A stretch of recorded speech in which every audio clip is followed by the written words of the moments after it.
جو تجھے جوڑے گا میں اسے جوڑوں گا. تو اگر کوئی رشتہ توڑے تو اللہ اس کو توڑ دے گا, اور رشتہ جو توڑ رہا ہے تو ہم اس کے رشتے کو ٹوٹنے نہیں دے رہے ہیں, جوڑ جوڑ کے رکھ رہے ہیں. سامنے بھاگ رہا ہے, رشتہ ختم, دوستی ختم, بھائی بہن کا رشتہ ختم. اب لے نہیں بھائی ایسا کیسا ختم, تو میرا بھائی. بہن کو لے بہن کیسا ختم ہوا رشتہ, نہیں بھائی تو نہیں توڑ رشتہ, تو میری بہن ہے, تو میرا بھائی ہے, تو میرا بڑا بھائی ہے, تو میرا چھوٹا بھائی ہے, میں رشتہ نہیں توڑوں گا. تو رشتہ جوڑنا اگر توڑیں گے تو رب تعالیٰ رشتہ پھر رب تعالیٰ اس کو توڑ دے گا. رب تعالیٰ جس کو توڑ دے اب اس کو کون جوڑ سکتا ہے بھائی؟ تو رشتہ جوڑنے کا حکم.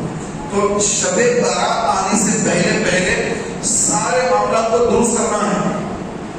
اور فرمایا ہمارے سامنے کہ جب شعبان کی 15ویں شب آتی ہے, اللہ تبارک و تعالیٰ 1 سال تک بندے کا رزق لکھ دیتا ہے کہ اس سال اس کو اتنا رزق دیا جائے گا. اور پھر حج کی فہرست تیار ہوگی کہ اس سال میرے دربار میں کون کون آ کر حج کرنے والا ہے. آج نام لکھیں گے, 15 شعبان ہے, نام لکھے جا رہے ہیں, حاجی صاحب کے نام لکھے جا رہے ہیں, فلاں صاحب کا نام لسٹ میں آ رہا ہے. اب کس کو معلوم کس کا آ رہا ہے کس کا نہیں آ رہا؟ اللہ تعالیٰ اس کے رسول جانے, فرشتے لکھ رہے ہیں, ہمیں خبر ہی نہیں ہے. ایک لسٹ تیار ہو رہی ہے, آنے والے سال کتنے لوگ مریں گے اور میرے پاس آئیں گے, کتنے لوگ حج پر آئیں گے, کتنے لوگ میرے پاس آ جائیں گے. زندگیاں ختم ہی کی. یہ تیار ہو رہی لسٹ. 15ویں شب, مرنے والوں کی فہرست, رزق, کسی کو ذاتی گھر ملنے والا ہے, کسی کا 1 گھر جا کے 2 گھر ہونے والے ہیں, کسی کے 4 گھر ہونے والے ہیں, تو کوئی روڈ پہ آنے والا ہے. رزق تقسیم ہو رہا, کس کو کتنا ملے گا کوئی نہیں جانتا. ایک کا کاروبار ختم ہونے والا ہے, نقصان ہونے والا ہے, اس کا مال جلنے والا ہے, زکات ادا نہیں کرتا, مال جو ہے اس کا چوری ہونے والا ہے یا چلنے والا ہے. وہ یہ سمجھ رہا کہ میں تو اتنا مالدار ہو گیا. ارے آج 15ویں شعبان ہے, آج لکھے جا رہا ہے کہ آنے والے سال کتنا رزق ملے گا. تو یہ جو رات ہے اہم ترین رات ہے, بہت زیادہ اہم ترین رات ہے. مرنے والوں کے نام, رزق آنے والوں کے نام, حاجیوں کے نام, کس کے ساتھ کیا کیا مسائل ہونے والے ہیں سب لکھا جا رہا ہے. کیا کیا پریشانی آنے والی ہے, کیا کیا آزمائشیں آنے والی ہے, سب لکھا جا رہا ہے. تو یہ رات اہم رات آنے والی ہے. تو اس اہم رات میں اللہ تبارک و تعالیٰ فیصلے فرما دیتا ہے, سال بھر کے فیصلے ہوتے ہیں. تو یہ مبارک رات اللہ تبارک و تعالیٰ کے حضور سجدے کرنے کی رات ہے, ساری رات عبادت کرنے کی رات ہے, ساری رات ہو سکے درود کی محفل میں, محفل نعت میں, علماء کے خطابات میں, قرآن پاک کی تلاوت میں, یا نوافل پڑھنے میں, یا خزاں نمازیں ادا کرنے میں, یا پھر صلاۃ التسبیح پڑھنے میں, یا پھر ساری رات درود شریف پڑھتے بیٹھنے میں گزارنے کی رات ہے, اور دعا مانگنے کی رات ہے. کہ آج کی شب 15 شعبان کی جو رات ہے وہ ایسی اہم ترین رات ہے کہ دعا مانگنے کی رات ہے, مغفرت طلب کرنے کی رات ہے, قبرستان جانے کی رات ہے. کہ آپ علیہ السلام خود بنفس نفیس قبرستان تشریف لے گئے. سرکار کو معلوم کہ میری امت میں 73 فرقے بنیں گے, اور کچھ فرقے ایسے ہوں گے میری امت کے بھولے بھالے لوگوں کو قبرستان کو جانے سے روکیں گے. سرکار خود تشریف لے گئے تاکہ حجت ہو جائے. اب ہم سنی شان سے بولتے ہیں کہ الحمدللہ 15 شعبان کو ہمارے آقا علیہ السلام خود بنفس نفیس قبرستان تشریف لے گئے. 15 شعبان کی رات کو قبرستان جانا آقا علیہ السلام کی سنت ہے. سبحان اللہ. تو بعض بداخلے کیا ہوتے ہیں, وہ تو حضور کہتے ہیں بھائی, ہم تھوڑے جانا ہے. داڑھی کو کہتے ہیں بھائی, داڑھی کو سرکار رکھا. امامات کس نے باندھا, سرکار نے باندھا. نمازیں کس نے پڑھی, سرکار نے پڑھی. تو آپ بولیں گے کہ بھائی حضور گئے تھے شب بارات میں قبرستان. امتی کو جانا ضروری نہیں ہے تو ساری چیزیں سرکاری کی تو ہے. روزے کس نے رکھے؟ سرکار. نمازیں سرکار نے پڑھی. حج کس نے کیا؟ عمرہ کس نے کیا؟ جو سرکار نے کیا وہی تو ہم نے کرنا ہے. اس سے کریں گے وہ غلط. جو سرکار تو پہلے یہ بولتے کہ بھائی جو کام اللہ کے رسول نے کرے صحابہ نے کرے تم کر رہی ہے غلط. اب اگر سرکار جو کام کرے تو اب بولے گا وہ سرکار ہے تم نہیں کرتا. اب سمجھے سرکار تو یہ بالکل گمراہ لوگ ہیں, ان سے بچنا ہے. تو کئی ہمارے بھائی ایسے ہیں کہ 15 شعبان کو جب قبرستان جاتے ہیں ان کے دوست ان کو روکتے ہیں, اگر نہیں جانا بدعت ہے, میاں شرک ہے, بدعت ہے, قبرستان کو نہیں جانا, جہاں بیٹھے وہیں سے انسان سماپت کر دینا. سرکار تشریف لے گئے, سرکار تشریف لے گئے سنت ہے نا, اور حضور کی سنت کو زندہ کرنا 100 شہیدوں سے زیادہ ثواب. سرکار نے سامنے فرمایا جو میری سنت کو زندہ کرے, ایسے دور میں جب سنتیں ختم ہو رہی ہو تو ایک سنت کو زندہ کرے گا اللہ 100 شہیدوں کا ثواب عطا فرمائے گا. تو قبرستان کو جانا بھی آج کے دور میں جو ہے لوگوں کے پاس وقت نہیں, والدین کا انتخاب ہو جاتا, اولاد کے پاس وقت نہیں ہے قبرستان جا کر ایسا ثواب کرے, قبر پہ ٹھہرے اور یاسین پڑھے. ایک حدیث شریف میں آیا کہ اگر کوئی بندہ ساری زندگی ماں باپ کی اطاعت فرما برداری کرے, پوری زندگی ماں باپ 70 سال 80 سال 90 سال زندگی بھر ماں باپ کی خدمت کرتا رہا, لیکن انتقال کے بعد اب ماں باپ کی قبور کی قبروں کی زیارت کو نہیں جاتا اور ایسا ثواب نہیں کرتا, مغفرت کی دعا نہیں کرتا, تو قیامت کے دن وہ اولاد ماں باپ کے نافرمانوں میں اٹھائی جائے گی. دیکھیے زندگی بھر تو کرا, صحیح والدین کی خدمت کرا, دواخانوں کو لے کے گیا, گلوکوز چڑھایا, انجیکشن چڑھایا, آپریشن کر آیا, ہزاروں نے لاکھوں روپے خرچ کر دیا. اب والد گزر گئے, والدہ گزر گئے, اب بچے ہیں, بیوی بچے ہیں, ان کی ذمہ داریاں ہیں. اس لیے قبرستان لے جا رہا ہوں نہیں, ذمہ داریاں ہے لیکن والدین کی ذمہ داری ختم نہیں ہوئی. والدین کی ذمہ داری کب تک ہے؟ جب تک سانس میں سانس ہے, جب تک قبرستان جانا ہے, ہر جمعہ قبرستان جانا ہے. آقا اسلام نے فرمایا کہ جو جمعہ کے دن اپنے والد یا مرحوم والد یا مرحوم والدہ کی خبر کی زیارت کرے اور یاسین پڑھے, قبر کے پاس جا کر سورہ یاسین پڑھے, تو اللہ تعالیٰ اس اولاد کو, اس بیٹے کو نیکوکار متقی پرہیزگار اللہ تعالیٰ لکھ دے گا یہ میرا بندہ متقی ہے, پرہیزگار ہے, نیکوکار ہے. کرنا کیا ہے؟ والد یا والدہ کی خبر پہ جا کے یاسین پڑھنا. اللہ تعالیٰ فرما رہا کہ یہ بندہ نیکوکار ہے, لکھ دیا جا رہا کہ نیکوکار ہے, تو اللہ تعالیٰ کا یہ نیکوکار ہے. تو پھر گناہگار کون ہے؟ جو نہیں آتا وہ گناہگار ہے, اگرچہ کہ خوب عبادتوں میں لگا ہوا ہے, لیکن یہاں پر آ کے جو ہے ماں باپ کے پاس قبروں کے پاس آنے کو تیار نہیں, وہ نافرمان ہے, ماں باپ کا نافرمان ہے. قیامت میں اٹھے گا, ماں باپ کے نافرمان میں اٹھے گا, تو مرنے کے بعد ان کے لیے سب سے بہترین تحفہ یہ ہے ان کی مغفرت کی دعا کرے, مغفرت کی دعا کرے. اور دعا بھی اللہ نے سکھائی قرآن کے اندر, رب ارحمہما کما ربیانی صغیرا, اے اللہ ان دونوں پہ رحم فرما جیسا انہوں نے بچپن میں چھوٹپن میں مجھے پالا تھا, جیسے بچپن میں انہوں نے مجھے پالا تھا. رب ارحمہما کما ربیانی صغیرا, اے ان پر رحمت حاصل کروا, ان پہ رحم کروا جس طرح بچپن میں چھوٹپن میں انہوں نے مجھے پالا تھا. یہ دعا قرآن کی دعا اللہ سکھا رہا ہے. اے میرے بندو, اپنے ماں باپ کے لیے میری بارگاہ میں ایسے دعا مانگو, رب ارحمہما کما ربیانی صغیرا.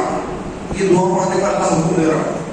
تو یہ دعا والدین کے لیے مانگنا آقا علیہ السلام نے فرمایا مرحوم کے لیے سب سے بہترین تحفہ، بہترین ایثار ثواب اس کی مغفرت کی دعا کرنا۔ جنت میں ایک بندے کا درجہ بلند ہوگا، بندہ پوچھے گا یا اللہ یہاں سے میں یہاں کیسے آ گیا؟ تو رب فرمایا کہ تیرے بیٹے نے تیری مغفرت کی دعا کی تو میں نے تیرا درجہ بلند کیا۔ سبحان اللہ۔ تو والدین کے لیے مغفرت کی دعا کرنا کیا آسان ہے۔ اے اللہ میری والدہ کی مغفرت فرما، یا اللہ میرے والد مرحوم کی مغفرت فرما۔ اتنا ہی کہنا ہے، بس یوں کہہ رہے ہیں، وہاں پہ والد کے والدہ کے درجے بلند ہو رہے ہیں۔ سبحان اللہ۔ اتنا ہی بول رہے ہیں آپ، اس سے ہٹ کر صدقہ کر رہے ہیں، خیرات کر رہے ہیں، قرآن پاک کی تلاوت کر کے عرض کر کے اے اللہ جو میں نے قرآن پڑھا اس کا ثواب میرے مرحوم والد اور میری مرحومہ والدہ کو، پہلے والدہ پھر والد، میری مرحومہ والدہ کو اس کا ثواب عطا فرما، میرے مرحوم والد کو اس کا ثواب عطا فرما۔ اور طریقہ تو کو معلوم نہیں ہے، ایثار ثواب جو ہے وہ پوری امت کو کر دے تو ساری امت کو ثواب ملتا ہے، اور اس کے برابر ایثار ثواب کرنے والے کو ملتا ہے۔ تو جب کبھی ایثار ثواب کرے ساری امت کو ایثار ثواب کرے۔ تو میں عرض یہ کر رہا تھا پیارے بھائیوں کہ اللہ تبارک و تعالیٰ عز و جل 15ویں شعبان کی شب کو اللہ تعالیٰ خصوصی تجلی فرماتے ہیں آسمان دنیا پر، کب سے کب تک؟ مغرب سے فجر تک۔ فجر کا وقت شروع ہو گیا، اللہ تعالیٰ کی تجلی ختم، مغرب سے شروع، جیسے 14 شعبان گزری اور 15ویں شعبان کی شب لگی، اللہ تعالیٰ آسمان دنیا میں تجلی فرماتا۔ اب دعاؤں کا اہتمام، تلاوت، ہمارے پاس اہل سنت جماعت کے اندر مغرب کی نماز کے بعد 3 رکعت نفل، 6 رکعت نفل پڑھے جاتے ہیں۔ مغرب کی 3 فرض، 2 سنت، 2 نفل پڑھ لیے، 7 رکعت ہو گئی۔ اس کے بعد 6 رکعت پڑھے جاتے ہیں، اور 2 رکعت سے 2 رکعت پہلے پڑھتے ہیں کہ یا اللہ اس نماز کی برکت سے مجھے دراصی عمر بالخیر عطا فرما۔ پھر ایک یاسین پڑھتے ہیں، 21 مرتبہ سورہ اخلاص قل هو الله احد پڑھتے ہیں، اور اس کے بعد پھر 2 رکعت نفل پڑھتے ہیں۔ اس میں یہ نیت کرتے ہیں کہ یا اللہ تمام بلاؤں سے محفوظ فرما، ہر بلا سے بچا۔ 2 رکعت پڑھے، اس کے بعد 1 مرتبہ یاسین، 21 مرتبہ 21 ٹائمز سورہ اخلاص پڑھتے ہیں، پھر 2 رکعت نفل پڑھتے ہیں۔ اس میں یہ نیت کرتے ہیں کہ یا اللہ اس 2 رکعت نفل کی برکت سے اپنے سوا کسی کا محتاج نہ بنا، کہ ان کا محتاج کسی کا محتاج نہیں، بس تیرا محتاج ہوں۔ یا اللہ بس میں تیرا محتاج رہوں، کسی کا محتاج نہ رہوں۔ پھر ایک یاسین، 21 مرتبہ سورہ اخلاص۔ اس کے بعد ایک دعا ہے، دعائے نصف شعبان، وہ دعا پڑھ لی جائے، بہت بڑی بابت کا دعا ہے۔ تو جیسے مغرب ہوگی ثواب ہی ثواب، ایک یاسین پڑھنے پر 10 قرآن پاک ختم کرنے کا ثواب ملتا ہے۔ تو الحمدللہ مغرب کے ساتھ 3 یاسین پڑھ رہے ہیں۔ اب کسی بھائی کو پڑھنا نہیں آتا تو فرمایا اگر کوئی پڑھنا نہیں آتا کسی کو تو وہ سن لے، کہ پڑھنے کا جو ثواب ہے سننے والے کو وہی ثواب ہے، بلکہ بعض روایت تو یہاں تک ہے کہ پڑھنے والے کو 1 ثواب، سننے والے کو 2 ثواب۔ تو چاہے پڑھ لے چاہے سن لے۔ جیسے مغرب ہوئی 7 رکعت مغرب پڑھنے کے بعد 6 رکعت اس طرح نوافل پڑھ لے، دعائے نصف شعبان پڑھے۔ بعض علماء نے کتابوں میں لکھا کہ بیری کے پتے سے رات میں غسل کرے کہ اس سے جادو نہیں ہوتا۔ تو پتہ نہیں جادو ہوتا نہیں ہوتا تو خدا جانے۔ تو یہ کوئی اوتھینٹک بات نہیں، کوئی حدیث وغیرہ میں نہیں ہے، کچھ علماء نے لکھا ہے۔ اب لوگ جو ہے شام کے ساتھ ہی وہ بیری کا پتہ، بیر کے پتے کا 7 بیر کے پتے لاؤ، بیر کے پتے لیتے ہیں، لے آتے گرم کر کے نہاتے رات میں، تو یہ چل رہا ہے۔ لیکن ایسا کوئی حدیث پاک میں نہیں ہے، سرکار نے نہیں فرمایا کہ 15 شعبان کو 7 بیری کے پتوں سے نہاؤ تو جادو کا اثر نہیں ہوگا، یہ کوئی حدیث میں نہیں ہے، کسی نے لکھ دیا ہے، وہ چل رہا ہے، لیکن یہ کوئی آتھنٹک بات نہیں ہے۔ ہاں جادو سے بچنا. آپ علیہ السلام پر بھی جادو کا اثر ہوا, سرکار پر بھی جادو ہوا. سورہ فلق, سورہ ناس, یہ دو صورتیں خاص جادو کی کاٹ کے لیے نازل کی گئی. حضرت جبریل آئے عرض کیا رسول اللہ پر لبید نامی یہودی کی دو بیٹیوں نے آپ پر جادو کر دیا ہے. یہ جو اسرائیلی ہے نا یہودی, یہ یہودی اس زمانے میں جادو کرتے تھے, آج بھی جادو کرتے ہیں, اور بہت سارے مسلمانوں پر جادو بھی کرتے ہیں. تو یہ بدترین لوگ ہیں. تو انہوں نے حضور پر جادو کیا. رسول پاک کی بارگاہ میں جبریل امین آئے, عرض کی یا رسول اللہ لبید نامی یہودی, اس کی دو بیٹیوں نے, دونوں بہنوں نے, دو بیٹیوں نے آپ پر جادو کرا دیا. اور جادو کے جو چیزیں فلاں کنویں میں پھینکا ہے. سرکار کے سامنے مولا علی سے فرمایا علی جاؤ فلاں کنویں کو جاؤ نیچے اس کے, اور اس کی تہہ میں جا کر تمہیں جو چیز ملے اس کو نکال کر لاؤ. مولا علی رضی اللہ تعالی عنہ آپ گئے اس کنویں کے تہہ میں پہنچے اور پانی وغیرہ نکال کر پھینکا باہر, اور پھر اس کے بعد کھولا اندر, تو وہاں کے اندر سے چیزیں نکلنا شروع ہو گئی, جادو کی چیزیں جن پر جادو ہوتا ہے. لے کر کے حضور کی بارگاہ میں حاضر ہوئے کہ یا رسول اللہ یہ چیزیں ہیں. تو آپ علیہ السلام وہ چیزیں آپ نے سامنے رکھی, اور جبریل نے سورہ فلق, سورہ ناس اس کی تلاوت کی. قل اعوذ برب الفلق, ایک گرہ کھل گئی. اس طرح سورہ فلق, سورہ ناس, یہ دو سورتیں ملائیں گے تو 11 آیتیں ہیں, اور 11 گرہ لگا کر ان لوگوں نے جادو کیا تھا. تو ایک ایک آیت پڑھتے جاتے جبریل, یہاں ایک ایک گرہ کھلتی جاتی, 11 آیتیں پڑھی گئی, اور پورے 11 کے 11 گرے کھل گئے, اور جادو کا اثر زائل ہو گیا. لیکن آپ علیہ السلام کے قلب اطہر پر, ذہن مبارک پر جادو کا کوئی اثر نہیں ہوا, جسم پر تھوڑا سا اثر ہوا. تو بعض لوگ سمجھتے ہیں کہ جادو کو میں نہیں مانتا, بعض لوگ ہوتے ہیں جادو کو مانتا ہی نہیں, ایسا نہیں مانتے. قرآن میں ذکر ہے جادو کا, ماننا پڑے گا. جادو چیز ہے, جادو چیز ہے. سحر, اور یہ موسیٰ علیہ السلام کے دور میں عروج پر تھا. موسیٰ علیہ السلام کے دور میں جادو عروج پر تھا, اور یہودی ابھی بھی جادو کرتے ہیں. تو جادو ہوتا ہے, کالا جادو ہوتا ہے. تو اس سے بچنے کا طریقہ بتا دیا آپ علیہ السلام نے کہ روزانہ جب تو بستر پر آؤ تو قل فلق ناس, یہ 3 صورتیں پڑھو, ہاتھوں پہ پھونک مارو, اور ہاتھوں کو سر سے لے کر پیر تک پورے ہاتھوں کو پھیر لو, اور یہ عمل 3 مرتبہ کرو. کتنے مرتبہ؟ 3 مرتبہ. اس کو کہتے ہیں معوذتین. معوذتین, تو یہ معوذتین یعنی قل فلق ناس, 3 صورتوں کو پڑھنا, ہاتھوں پہ پھونکنا, اور پورے جسم پر ہاتھوں کو پھیر لینا. باوضو سونا, آیت الکرسی پڑھ کر سونا. آپ علیہ السلام نے فرمایا جب گھر سے نکلو آیت الکرسی پڑھ کر نکلو کہ 70 فرشتے تمہاری حفاظت فرمائیں گے. تو یہ کس سے حفاظت کریں گے؟ یہ کھندلا ہو گیا, جھپکا ہو گیا, یہ ہو گیا, وہ ہو گیا, سب سے بچائیں گے فرشتے. نہ جھپکا ہوگا, نہ کھندلا ہوگا, نہ نظر لگے گی. کیوں؟ 70 فرشتوں جو حفاظت پر ہے. نہ کوئی آ کے آپ پہ ہاتھ اٹھائے گا, نہ کوئی بلا جو ہے آپ کو تکلیف پہنچا سکے گی. کرنا کیا ہے؟ گھر سے نکل کر پہلے رک جانا. میں گھر سے باہر نکل رہا ہوں, رک جاؤ گا, پہلے رک جائے, میں نکل رہا ہوں گھر سے باہر, رک جاؤ, آیت الکرسی پڑھو پہلے.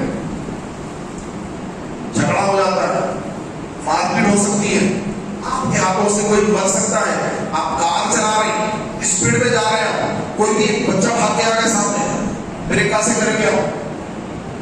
بچہ چلے گیا, انتقال ہو گیا بچے کا, پبلک آپ کے جو ہے آپ کا ہاتھ خراب کر دے گی, کیس بک ہو جائے گا, بڑے مسئلے ہو جائیں گے. 1-2 منٹ رک جاتے گھر میں, باہر قدم رکھنے سے پہلے گھر کے اندر ہی آیت الکرسی پڑھ لیتے اور پڑھ کر نکلتے, تو آدمی کا مائنڈ سیٹ رہتا, صبح سے گاڑی چلا, کوئی بھاگ گیا تو گاڑی کیسا کنٹرول کرنا ہے اس کو آ جاتا. کیوں؟ فرشتے جو حفاظت پر ہے, فرشتے بچاتے حادثات سے. کوئی لا کے آپ کو مارنے والا تھا, فرشتے آپ کو بچاتے تھے.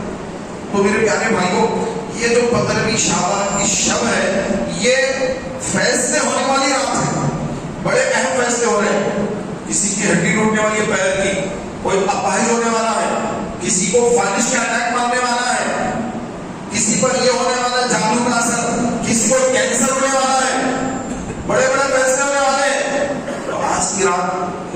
شعبان کی رات آدمی گڑ گڑا کر اللہ کے رجوع دعا مانگے، توبہ کرے. پھر جب بندے کی توبہ قبول ہوتی ہے تو اس کے لیے اللہ تعالیٰ راحتیں آسانیاں پیدا کر دیتا ہے. جب اس کے گناہ معاف ہو گئے یہ بلائیں کی طرف سے دور کر دیتا ہے.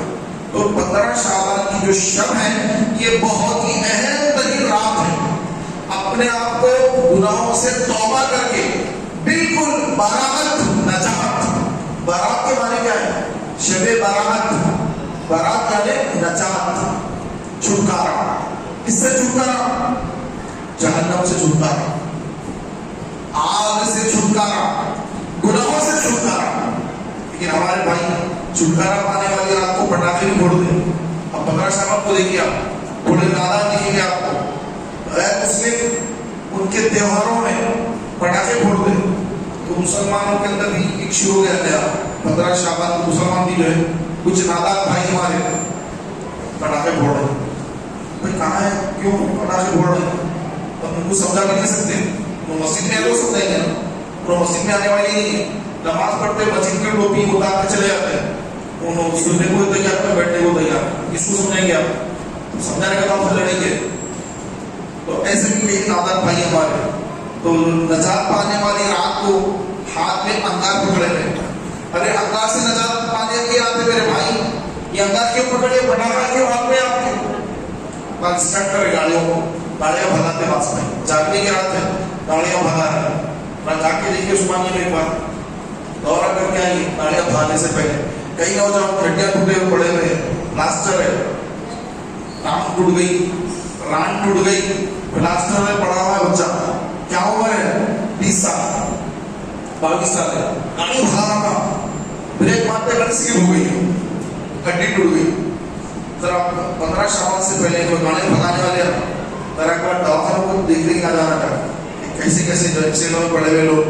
ایک دورہ کر لیا، سلو چلتی گاڑی. اس کے بعد بھگانا دل نہیں بولتا کہ بھائی سلو جاتے ہیں، سلو گھر تک پہنچنا ہے، کام ہے تھوڑے گھر کے اندر، بھگانا نہیں. تو یہ 15 شعبان دن کے اہم رات ہے. اس رات اللہ تبارک و تعالیٰ تمام معاملات کو طے فرما کر فرشتوں کو عطا فرما دیتا ہے. اب فرشتے اس کو نپٹاتے ہیں، کہ اس کو اتنا دینا ہے، رزق اتنا دینا ہے، صحت اس کو ملنے والی ہے، یہ ہونے والا ہے، وہ ہونے والا ہے. وہ پورا ایک سال تک وہ معاملہ چلتے رہتا ہے. پھر 15 شعبان نہیں، پھر ایک سال کا نیا جو ہے پھر نئی فائدہ تیار ہوتی ہے. اس کو یہ بھی لگا اس میں حاجی کی لسٹ کا نام لکھ دو. پچھلے سال حاجیوں میں کس کا نام نہیں تھا، اس سال حاجیوں میں اس کا نام ڈال دو. اس وقت مرنے والے میں تھا، اس سال یہ مرنے والا ہے. اب اس مرنے والوں کی لسٹ کا نام لکھ دو. تو کون سی لسٹ میں آنے والا ہے نام کس کو بھی نہیں معلوم. حاجیوں میں آنے والا ہے، مرنے والوں میں آنے والا ہے، کوئی خبر نہیں. تو میرے پیارے بھائیوں 15 شعبان آنے والی ہے، اتوار کی رات. اس اتوار کا دن گزرا، آج جمعرات کا دن گزرا. اتوار کا دن گزرنے کے بعد ہمارے پاس انڈیا میں اتوار کا دن گزرنے کے بعد جو رات آئے گی وہ شب بارات ہے. گلف میں، سعودی، دبئی، گلف کنٹریز میں ہفتے کا دن گزرنے کے بعد جو رات آئے گی وہ 15 کی شعبان، وہ لیلۃ البارات کی رات ہے. تو وہاں کے جو لوگ ہیں وہ اتوار کے دن کا روزہ رکھیں گے. ہم پیر کے دن کا روزہ رکھیں گے، اتوار کا نہیں رکھیں گے، پیر کا رکھیں گے. یہ جو 2 روزے رکھنے کے بارے میں سوالوں کا دیکھیے اکثر، پھر 1 رکھنا ہے 2 رکھنے ہیں. تو پیارے بھائیوں شعبان کے پورے روزے رکھنا ہے. جتنی طاقت ہے اتنے رکھیے. 1 2 3 4 10 20 29 یا 30 اگر چاہو تو 30 روزہ رکھیے. کیونکہ یہ بھی سنت ہے کہ آقا علیہ السلام کبھی کبھی شعبان کے مہینے میں اتنے روزے رکھتے رمضان سے ملا دیتے اس کو. 29واں چاند ہوا یا 30واں چاند ہوا، اس کے بعد پھر رمضان کی پہلی. تو ادھر شعبان کا 30واں روزہ بھی رکھا، ادھر رمضان کا پہلا روزہ بھی رکھا. تو شعبان کو رمضان سے سرکار ملا دیا کرتے ہیں. اتنے روزے شعبان کے مہینے میں رکھے جاتے ہیں. سرکار رکھتے، صحابہ رکھتے ہیں. تو ہماری طاقت اور ہماری استطاعت جتنی ہے اتنے روزے رکھیں. 1 2 3 جتنے چاہے روزے رکھیں. لیکن ایک بات ذہن میں رکھ لیں کہ جن کے قضا روزے ہیں وہ قضا پہلے ادا کر لیں، بعد میں نفلی روزہ رکھیں. پہلے پچھلے رمضان کے اگر کوئی روزے چھوٹ گئے وہ قضا پوری کی نیت سے وہ روزے ادا کر لیے جائیں. اس کے بعد پھر آپ یہ پورے قضا عمری کے روزے کمپلیٹ ہو گئے تو اس کے بعد نفلی روزے رکھے تھے. یہ طریقہ صحیح طریقہ. اللہ تعالیٰ کی بارگاہ میں دعا ہے کہ مولا تبارک و تعالیٰ ہم سب کو 15 شعبان کی اس مبارک رات میں خوب عبادتیں کرنے کی توفیق عطا فرمائے, قبرستان جانے اس کی زیارت کرنے کی توفیق عطا فرمائے, اور اس رات اللہ کے حضور صدق دل سے سچے دل سے توبہ کرنے کی اللہ تعالیٰ مجھے آپ کو اور ہر مسلمان کو توفیق عطا فرمائے, اور سارے مرحومین کی اللہ تبارک و تعالیٰ بخشش اور مغفرت فرمائے. آمین بجاہ نبی صلی اللہ علیہ وسلم. پیارے اور بھائیوں,